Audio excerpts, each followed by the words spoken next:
Legend of आर्टिलरीची स्थापना आहे ती 28 सप्टेंबर 1827ला या शहरात, जिथे तुम्ही माझा इंटरव्ह्यू घेतात, बॉम्बेला झाली.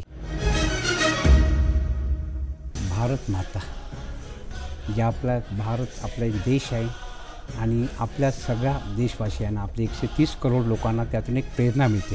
तर ती प्रेरणा आहे ह्या एका वर्डमधून मिळते, ते भारत माता. घरची आठवण सगळ्यांना येते, कारण एक आपण लोनलीनेस फील होतं.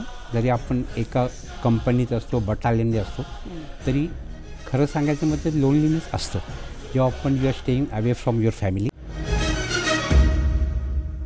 आमच्या वेळेला हे कॉम्युनिकेशन नव्हतं, त्यामुळे आम्ही ते इंग्लंड लेटर आम्हाला फ्री मिळायचे, त्यातून आम्ही पत्र पाठवायचो. शत्रू एक्सटर्नली आणि इंटरनली दोन असतात. कुठल्याही स्वातंत्र्य सैनिकाकडे तुम्ही काल्पनिक दृष्टीने जर संवाद केला तर तो तुम्हाला स्वातंत्र्याच्या त्या काळातलं सांगेल. त्यांनी कसं कठीण आहे, म्हणजे ती खराब परिस्थितीमध्ये लढाई देऊन त्यांनी ब्रिटिशांच्या विरुद्ध म्हणजे जवळजवळ ते युद्धच होतं करून त्यांनी आपल्याला 47मध्ये स्वातंत्र्य मिळाले. नमस्कार. वी द सोल्जर्स 71व्या भारतीय स्वातंत्र्य दिनानिमित्त सह्याद्री वाहिनीवरील वी द सोल्जर्स या कार्यक्रमात आपलं सर्वांचं हार्दिक स्वागत. अहोरात्र सीमेवर जागरूक राहून आपल्या देशाचं संरक्षण करणाऱ्या शूर जवान आणि अधिकाऱ्यांशी आपण या कार्यक्रमातून सुसंवाद साधणार आहोत. आणि आजच्या या शृंखलेत आपल्याबरोबर सहभागी झालेत लष्कराचे निवृत्त अधिकारी कर्नल अनंत केशवराव मोरे. कर्नल अनंत केशव मोरे यांनी इंडियन मिलिटरी अकॅडमीत प्रशिक्षण घेतल्यानंतर 1975मध्ये लेफ्टनंट म्हणून आपल्या कारकिर्दीला सुरुवात केली. आर्टिलरी रेजिमेंटमध्ये त्यांच्यावर तोफखान्याची जबाबदारी होती आणि त्याचबरोबर 1999च्या कारगिल युद्धातही त्यांचा फार मोठा सहभाग होता. आणि कारगिलमधल्या त्यांच्या या धाडसी कामगिरीबद्दल भारत सरकारतर्फे त्यांना सेना मेडल देऊन गौरविण्यात आले. पुढे 2003 साली कर्नल मोरे सेवानिवृत्त झाले. चला तर मग या त्यांच्या खडतर प्रवासाबद्दल आणि त्यांच्या या सेवेबद्दल त्यांच्याच शब्दात ऐकून घेऊया त्यांच्याकडून. सर नमस्कार. नमस्कार. बराच काळ तुम्ही आर्टिलरी रेजिमेंटमध्ये काम केलं, तर तिथले अनुभव काय आहेत सांगू शकाल? हो, मी रेजिमेंट ऑफ आर्टिलरीची एक तुम्हाला माहिती देतो की रेजिमेंट ऑफ आर्टिलरीची स्थापना आहे ती 28 सप्टेंबर 1827ला या शहरात, जिथे तुम्ही माझा इंटरव्ह्यू घेतात, बॉम्बेला झाली. बरं. आमची रेजिमेंट ऑफ आर्टिलरी ही 190 वर्षे जुनी आहे. मा हा शब्द जेव्हा तुमच्या कानात पडतो त्यावेळी सर्वप्रथम तुमच्या डोळ्यासमोर कुणाची प्रतिमा उभी राहते? म्हणजे कुठली व्यक्तिरेखा अशी? भारत माता, जे भारत आपला एक देश आहे आणि आपल्या सगळ्या देशवासियांना, आपले 130 करोड लोकांना त्यातून एक प्रेरणा मिळते. तर ती प्रेरणा आहे ह्या एका वर्डमधून मिळते, ते भारत माता. आणि त्याचा आपल्याला गर्व आहे की आपण भारतवासी आहे. खूप छान वाटलं तुमच्याकडून ऐकून की व्यक्तिरेखा, भारत मातेची व्यक्तिरेखा तुमच्या नजरेसमोर येते ऐकून. सैन्य दलात भरती होण्यासाठी तुम्हाला कोणी स्फूर्ती दिली की लहानपणापासूनच तुम्हाला ओढ होती, की असं काही विशिष्ट कारण घडलं की तुम्हाला वाटलं की आपण सैन्य दलात भरती व्हावं म्हणून? सैन्य दलात जेव्हा मी सैन्य दलाची जी प्रेरणा मला मिळाली आहे ते माझे वडील केशवराव मोरे, तुम्ही मेन्शन केलं होते, ते सेकंड वर्ल्ड वॉरमध्ये त्यांनी पार्ट घेतला होता. त्यांनी मराठा लाईट इन्फंट्रीमध्ये त्यांनी 28 वर्ष सर्व्हिस केली होती. माझ्या वडिलांनी मी त्यांना लहानपणापासून जे बघितलेलं आहे त्यापासून मला खरी प्रेरणा मिळाली. त्यानंतर मी सांगेन की मी जेव्हा स्कूलमध्ये होतो तेव्हा आम्ही स्काउट्समध्ये होतो, ज्युनियर NCCमध्ये होतो, आम्ही कॉलेजमध्ये रुपारेल कॉलेजमध्ये असताना आम्ही NCC सिनियर NCCमध्ये होतो. हे काही 4-5 जे स्टेप्स आहेत जे आम्ही ट्रेनिंग घेतलेलं आहे त्यामधून आम्हाला एक प्रेरणा मिळाली आणि त्यातून आम्ही NDIMAला एक्झाम दिल्या, आम्ही UPSCला एक्झाम दिल्या. UPSC एक देशातली एक युनियन पब्लिक सर्व्हिस कमिशन एक संस्था आहे, ती एक्झामिनेशन देते आणि त्यामधून आमचं सिलेक्शन होऊन आम्ही डायरेक्ट कमिशन ऑफिसर बनलो.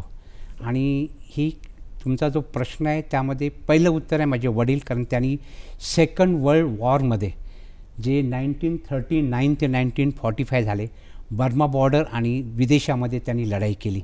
मला सांगा तुमच्या या कारकिर्दीबद्दल, सैन्यदलात जी तुम्ही सेवा केलीत, जी कामगिरी केलीत, त्याबद्दल एखादं पुस्तक लिहायचं म्हटलं तर त्या पुस्तकातला सर्वात कठीण धडा कोणता असेल? सर मला यावर पुस्तक जर मी लिहिता आलं त्यामध्ये माझ्याकडे जे माझ्या 30 वर्षातल्या इंडियन आर्मी सर्व्हिसमध्ये जे तोफखान्यामध्ये मी सर्व्हिस केलेली त्यामध्ये आम्ही सियाचिन, लेह, JNK श्रीनगरपासून आम्ही नॉर्थ ईस्ट बॉर्डर जे तुम्ही शेला, तवांग इथे आम्ही रेजिमेंट आमच्या तिथे होत्या.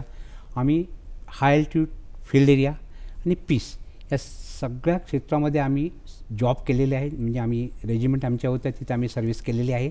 पण सगळ्यात पुस्तक लिहिताना मला कठीण काय वाटत असेल तर आम्ही हाय अल्टिट्यूडला असताना आम्ही कारगिल लढाई जो पार्टिसिपेशन केलं होतं ते एक लिहायला मला कठीण, म्हणजे एक त्यामध्ये आमचे सुरुवातीला तुम्हाला माहिती आहे कारगिल वॉरमध्ये आपल्याकडे पाकिस्तानी आर्मी ह्या ज्या 17 ते 18 हजार टायगर हिलपासून तोलोलंगपासून ज्या 5510 जे हाईट्स आहेत त्यामध्ये त्यांनी ऑक्युपाय केल्या होत्या. आणि आपले जे खास करून नवीन ऑफिसर जे यंग ऑफिसर आहेत ते सुरुवातीला जे अटॅकमध्ये गेले होते ना आमचे जवान, त्यामध्ये फारच मोठी कॅज्युअल्टी झाली होती. त्यामुळे तो एक जो वेरियस ज्या घटना आहेत त्या लिहिताना नक्कीच मला जरा हे वाटेल. तुमच्या या कारकिर्दीकडे मागे वळून पाहायचं झालं तर तुमचा प्रशिक्षणाचा काळ तुम्हाला आठवतो का?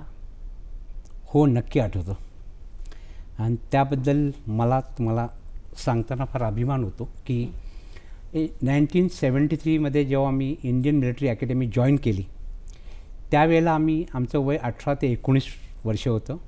पण ती ट्रेनिंग 2 वर्षाची ट्रेनिंग आहे. आपल्याकडे दोन्ही ज्या संस्था आहेत NDIMA हे जगातल्या सगळ्यात बेस्ट अकॅडमीमध्ये त्यांची नोंद होते. आणि आमची जी ट्रेनिंग डेहराडूनला झाली त्यामध्ये जी फर्स्ट टर्मची ट्रेनिंग होते, कारण आपण एक सिव्हिलमधून आपण आर्मीमध्ये जातो, ती सकाळी 5 वाजता सुरू व्हायची. त्या फर्स्ट टर्ममध्ये आम्ही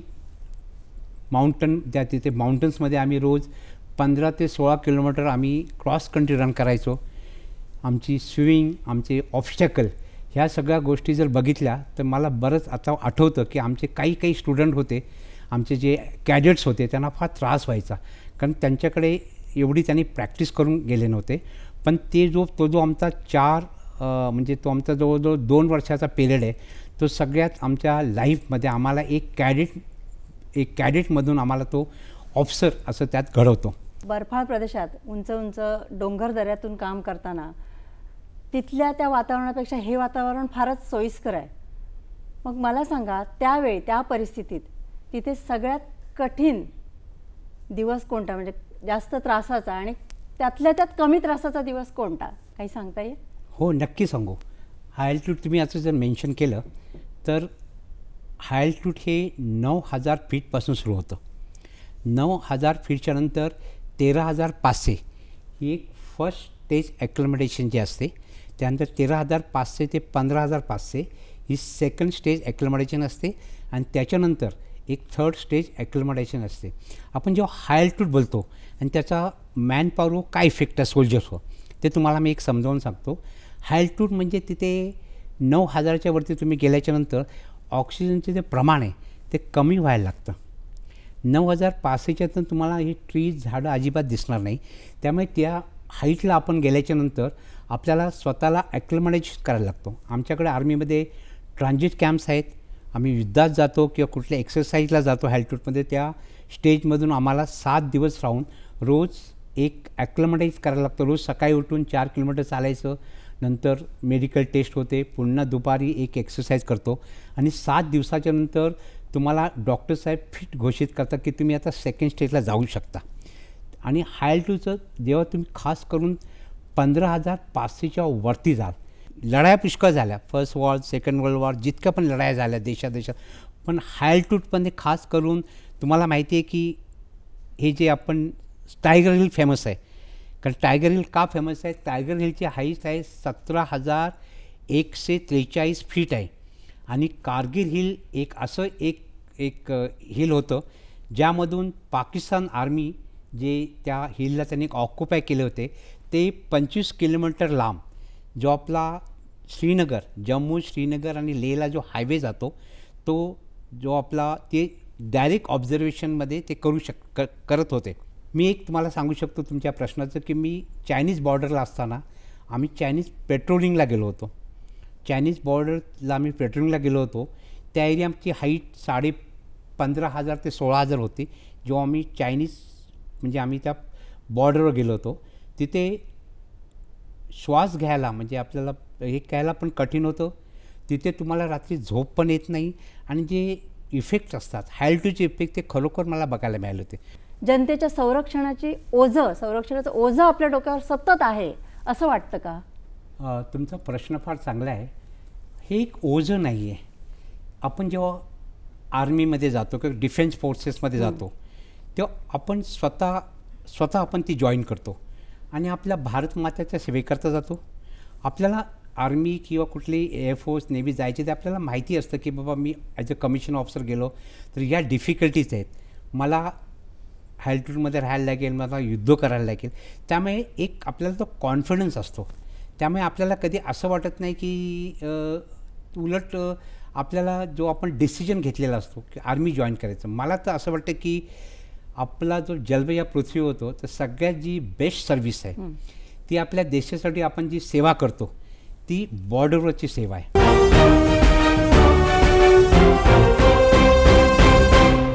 तुम्ही तर देशसेवेला वाहून घेतलेला आहेच. करेक्ट. मग अशा वेळी जनतेकडून तुमच्या काय अपेक्षा आहेत? खरं म्हणजे आपल्या 130 करोडमध्ये आपली एक 15 लाख आर्मी आहे, एअरफोर्स काही 2 लाख आहे, नेव्ही आहे 1.5 लाख आणि पॅरामिलिटरी फोर्सेस म्हणून आपले जो 25 लाख आपले सोल्जर्स आहेत, पोलीस. तुम्हाला एक माहिती आहे की सध्या जगामध्ये 11 देश आहेत आणि खास करून मी उल्लेख करून इस्रायलचा करतो जिथे मिलिटरी ट्रेनिंग हे कंपल्सरी आहे. हे जे डिफेन्समध्ये जायचं जे आपण ठरवतो ते खरोखर लहानपणी ठरवतो. फार नशिबान असतात माझ्यासारखे ज्यांचे वडील आर्मीमध्ये होते, पण 80% मुलं असतात ते सिव्हिलमधून येतात. तर सगळ्यात मी त्यांना एक सांगू इच्छितो, खास करून जो एज ग्रुप आहे एक 8 ते 10 वर्षातील 16 वर्षापर्यंत, तुम्ही ह्या ज्या ऑर्गनाईज जसे ज्युनियर NCC आहे, स्काउट्स आहेत, NCC आहे, ट्रेकिंग एक्सपेडिशन आहेत, म्हणजे जिथे पण आपलं एक तिथे तुम्ही जॉईन केलं पाहिजे. आपल्याकडे महाराष्ट्रामध्ये बरेच ठिकाणी ट्रॅकिंग एक्सपेडिशन होतात, नंतर त्यांनी गेलं पाहिजे. तुमची इच्छा आर्मी जे आहे तुम्ही सैनिक स्कूलमध्ये जाऊ शकता. आणि सगळ्यात इम्पॉर्टंट आहेत की हे जे आपण ठरवतो ते आपण वयाच्या 8 ते 10, 12 वर्षात ठरवलं पाहिजे. ते तुमच्याकडे एक 8 ते 10 वर्षाचा पिरियड असतो, एक 8 वर्षापासून 16. तुम्हाला NDAला जायचं असेल तर तुम्ही 16.5च्या नंतर जाऊ शकता. IMA 18.5, OTA ला जायचं असेल किंवा तुम्हाला एअरफोर्समध्ये जायचं असेल तुम्हाला 23 वर्षापर्यंत त्यांनी केलेलं. ऑफिसरच्या अलावा तुम्ही इंडियन आर्मी, RTN याच्यामध्ये तुम्ही सोल्जरमध्ये पण तुम्ही भरती होऊ शकता आणि तिथं पण आम्ही जवळजवळ 25% जवानांना ऑफिसर बनवतो. आता 71वा स्वातंत्र्य दिन येतोय, जवळच आलाय, तर त्याबद्दलच्या तुमच्या कल्पना काय आहेत? तुम्ही कसा साजरा करणार आहात तो? आपला जो 15 ऑगस्ट आता एक 5 दिवसांनी जो आपला 15 ऑगस्ट 71वा स्वातंत्र्य दिन आहे, मला तुम्हाला सांगण्यात आनंद होतो की त्या दिवशी वीर सावरकर ट्रस्ट दादरला आहे, ट्रस्टने जवळजवळ 1000 लोकांना बोलवलेले आहे सकाळी 10 वाजता. त्यामध्ये NCC कॅडेट्स आहेत, आपले सिनियर सैनिक पण आहेत आपले. त्यानंतर खास करून त्या भागातली जी लोकं आहेत ती सगळे 1000 लोक येणार आहेत. एखादा देशभक्तीपर गीत विशिष्ट असं तुम्हाला आवडतं किंवा एखादा देशभक्तीपूर्ण सिनेमा? लता मंगेशकरने जे 1963 साली गायलं होतं ते मेरे वतन के लोग का आवडतं? कारण आपलं युद्ध 20 नोव्हेंबर 1962ला चायनाच्या संपलं होतं. त्यात आपली बरीच कॅज्युअलिटी होती आणि तिने लता मंगेशकरजीने जे हे गाणं बोललं होतं ते फार उत्तम आवाजात आणि त्यात ते मिनिंग आहे सगळ्यांच्या डोळ्यातून ते पाणी आलं होतं. मग ते माझ्या आयुष्यातलं सगळ्यात बेस्ट सॉन्ग आहे मेरे वतन के लोग. आणि तुम्ही पिक्चर बोललात तर पिक्चर एक बॉर्डर पिक्चर आलं होतं. ते JP दत्तांचं आहे. त्याने त्यांचा भाऊ 71च्या वॉरमध्ये शहीद झालेला आहे. आणि ते जे चित्रीकरण झालेलं आहे लोंगेवालच्या पोस्टमध्ये ते अप्रतिम आहे, उत्तम आहे. आणि मी एक ॲक्टिंग नाही सांगत ॲक्टरची, पण त्यांनी जो एक चित्रीकरण केलेलं आहे, शूटिंग केलेली आहे, ती खरोखर 71 वॉरचीच वाटते आणि फार बेस्ट शूटिंग आहे. बरेकमध्ये तुम्ही तैनात असतात त्यावेळी घरची आठवण यायची का, किंवा कुणाचा असं जास्त विरह जाणवलाय तुम्हाला तिथे? नक्की घरची आठवण सगळ्यांना येते, कारण एक आपण लोनलीनेस फील होतं. जरी आपण एका कंपनीत असतो, बटालियनमध्ये असतो, तरी खरं सांगायचं म्हणजे लोनलीनेस असतो. जेव्हा आपण you are staying away from your family, तुमच्या मिसेसची, बायकोची आठवण येते, मुलांच्या आठवणी होतात, बहिणीची आठवणी येतात. आमच्या वेळेला जास्त यायच्या, कारण आमच्या वेळेला हे कॉम्युनिकेशन नव्हतं. आम्ही 73पासून जे 90चा पिरियड आहे 95पर्यंत हे मोबाईल सिस्टम वगैरे नव्हते. त्यामुळे आम्ही ते इंग्लंड लेटर आम्हाला फ्री मिळायचे, त्यातून आम्ही पत्र पाठवायचो घरी. पण 20-20 दिवसाने मग STD वगैरे ते 90मध्ये आले. आताची आर्मी फार लकी आहे की तुम्ही फोन उचला, मोबाईलने तुम्ही बोलू शकता बायकोशी, किंवा तुम्ही आईशी बोलू शकता. त्यावेळेला तेवढ्या फॅसिलिटीज नव्हता, तरी पण नक्की विरह सगळ्यांना होतं, त्यात काही there is no doubt about it. अशा परिस्थितीत तुमच्या मुलांना जर सैन्यात भरती व्हायची झाली तर तुम्ही म्हणजे काय? नक्कीच आपल्या मुलांनाच नाही, पण आपले आजूबाजूचे आपल्या गावातली मुलं आम्ही भरती केलेली आहेत. ते मुलांना जर खरोखर साहस किंवा धैर्याची आवड असेल तरच त्यात पाठवा. आता सर्वसामान्य माणसाची कल्पनाच अशी असते की सैन्य दलात भरती झाल्यानंतर फार म्हणजे सतत आपल्याला तिथल्या त्रासाशी झगडत राहावं लागतं, शत्रूकडनं कधी काय आपल्याला त्रास होईल याची भीती कायम डोक्यावर असते. मग अशा वेळी तुमची तिथे भीती कमी झाली होती, आणि ती कशामुळे कमी झाली होती, कशी कमी झाली होती? एक भीती हा शब्द आहे ना, तो माझ्या बाबतीत तर मी सांगू शकतो की आम्हाला जे ट्रेनिंग मिळालं की वडिलांकडून ते सांगायचे सेकंड वर्ल्ड वॉरचे वेगळे ते कसे लढायला गेले होते, कसे 40 किलोमीटर वॉक करायचे, डेझर्टमध्ये ते कसे जायचे आणि ते सांगायचे. त्यामुळे माझ्या मनात भीती अशी नव्हती. काही मुलांना मी बघितलं, मी NCCमध्ये मी बटालियन कमांडर होतो, की मुलं फायरिंग करताना भीती वाटायची, पण तुम्ही 4-5 वेळा जेव्हा फायरिंग केलं की तुमची भीती निघून जाते. ते घाबरायचे जेव्हा ते आपण रायफल फायर करत होतं, पण ती छोटी मोठी लहान वयात असतात, ती भीती तिथेच निघून जाते. आणि खास करून तुम्ही जर स्काउट्स NCC ह्या जर जॉईन केल्या ट्रॅकिंग, ती छोटी मोठी भीती पण निघून जाईल. बरं, आपल्या देशाचा सर्वात मोठा शत्रू कोण आहे? शत्रू एक्सटर्नली आणि इंटरनली दोन असतात. एक्सटर्नली मी आता सगळ्यांनाच माहिती आहे, ते नाव घेण्यात का अर्थ नाही, पण मोठा तुम्ही बोललात तर आता सध्या जे चाललेला आहे तो आहे चायना. कारण तो आपल्या ॲट पार आहेत, म्हणजे तो दुश्मन असा आहे की तो आपल्याला लढाई करू शकतो. पाकिस्तान आम्ही त्याला शत्रू असला तरी त्यांची आपली बरोबरी नाही. आपली आर्मी 1.75 त्यांच्याहून स्ट्रॉंग आहेत, आपली सेना मोठी आहे, आणि झालेल्या मागच्या 5 युद्धात आपण त्यांना हरवलेलं आहे. त्यामुळे सगळ्यात मोठा चायना आहे. इंटरनली तुम्ही हा प्रश्न विचारला, इंटरनली आपल्या देशाच्या आत शत्रू आहेत ते हे सगळे मिलिटंट जे आता आपल्या जे ऑपरेशन करतात, टेररिस्ट ते आहेत. बरं, तुम्ही सैन्य दलात नसता, या सेवेत नसता, तर आपल्या देशाचं सार्वभौमत्व आणि एकात्मता टिकवून ठेवण्यासाठी तुम्ही काय प्रयत्न केले असते? आम्ही जसं मगाशी सांगितलं की सगळ्यांनीच आर्मी जॉईन करणं जरुरी नाही, सगळेच काय पोलीसमध्ये नाही जात. मी जर आर्मीत नसतो तर नक्की मी NCC तर मी जॉईनच केली होती, पण त्याच्याऐवजी मी एक आमच्याकडे दुसरी एक तुम्ही जाऊ शकता. जसं तुम्ही आर्मीत डायरेक्टली जात नाही, पण लढाईमध्ये तुम्ही भाग घेऊ शकता. ती एक संस्था आहे, त्याच्या थ्रू आपण मदत करू शकतो. म्हणजे या वेगवेगळ्या आपल्या जे ट्रेनिंग आहेत त्या आपण करू शकतो.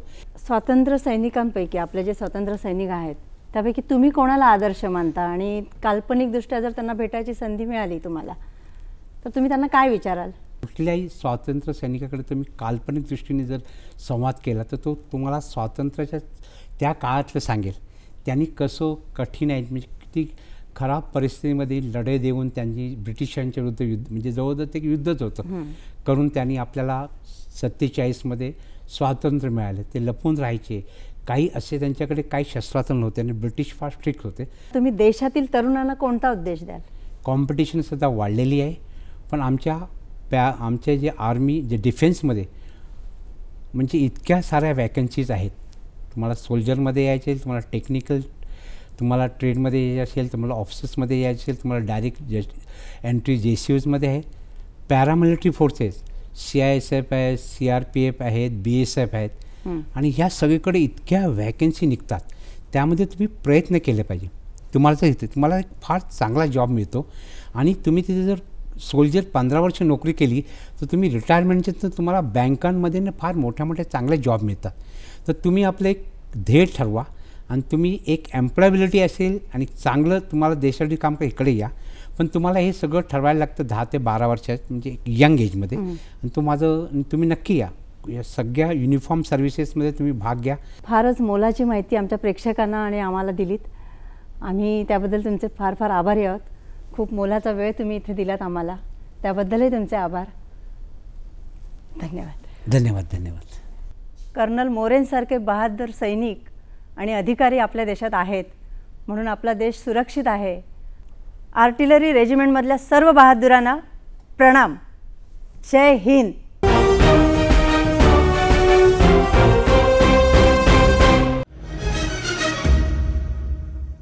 सैनिकाविषयी ज्यावेळेस मी बोलण्याची इच्छा प्रकट करतो त्यावेळेस खूप मन भरून येतं. ॲक्च्युली मला या आपल्या देशवासियांच्या सैनिकांचा खूप अभिमान आहे. इन वीर जवानों के लिए हम कुछ भी अपनी तरफ से कर सके वो हमारे लिए बहुत कम होगा.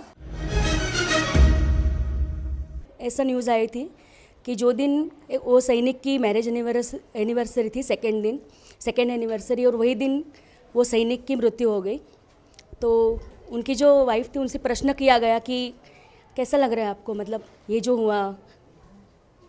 तो उन्होंने एक ही किया कि जब मेरे हस्बैंड बातें किया करते थे देश के बारे में तो ऐसे ही बोलते थे कि आखिरी एक ख्वाहिश है मेरी कि मेरे देश में कोई दंगा ना हो. एक ख्वाहिश है मेरी कि मेरे देश में ना कोई दंगा हो, और जब हो मृत्यु मेरी और आखिरी समय तो मेरे होठों में गंगा और हाथों पे तिरंगा हो. और वो बोला करते थे हमेशा कि ज़िंदा रहने के दिन तो बार बार आते हैं मगर जान देने की रुत वापस आती नहीं. वो जवानी क्या जवानी जो खून से देश के लिए नहाती नहीं. सो शहीदों को सम्मान करते हुए इतना ही चाहेंगे कि उन्हें हम लोग एक सम्मान दे दें. जहाँ जहाँ पे वो जाए पब्लिक प्लेसेस पे तो उन्हें काफ़ी रिस्पेक्ट दिया जाए, और कॉलेजेस में, स्कूलों में, विद्यालयों में काफ़ी अवेयरनेस उनके लिए किया जाए. सगळे जे नागरिक देशातले आहे ते सैनिकांमुळे सुरक्षित आहेत. परंतु जेव्हा 26 जानेवारी आणि 15 ऑगस्ट येतो आणि फेस्टिवल म्हणून जो सण म्हणून आपण साजरा करतो, फक्त एक दिवस आपण सैनिकांची आठवण करतो. 2च दिवस का? पूर्ण देशभर या सैनिकांचा विचार नागरिकांनी का करू नये?